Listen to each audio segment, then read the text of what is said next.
Welcome to the Tech Egg. Don't get scrambled. Enjoy the video. In this video, I will explain how to replace a Tesla Model 3 headlight. First, gather your tools, including a 10mm socket, a T20 Torx, and a plastic pry tool. Always ensure your vehicle is completely powered off for safety. Begin by opening the front and carefully removing the underhood apron and storage unit access panel to prepare for the next steps. Next, you'll need to carefully remove the front bumper.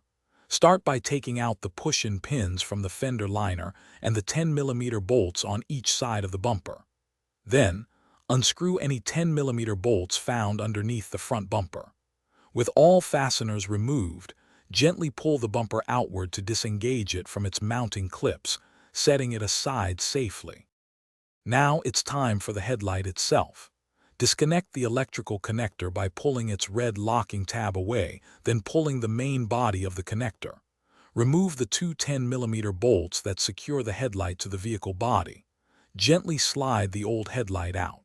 Position your new headlight, connect its electrical harness, and secure it with the two 10mm bolts, tightening to 5.9 Nm. Finally, reassemble your Tesla. Carefully reinstall the front bumper, ensuring all clips and bolts are securely fastened. Don't forget to perform a software reinstall and adjust your new headlight's aim using a wall method for optimal visibility. This ensures everything functions correctly. Also, for more great deals and to check out the Echo Dot smart speaker, be sure to look for the link in the description below. It's a fantastic way to upgrade your home. Thanks for watching. Consider subscribing if I helped unscramble your problems.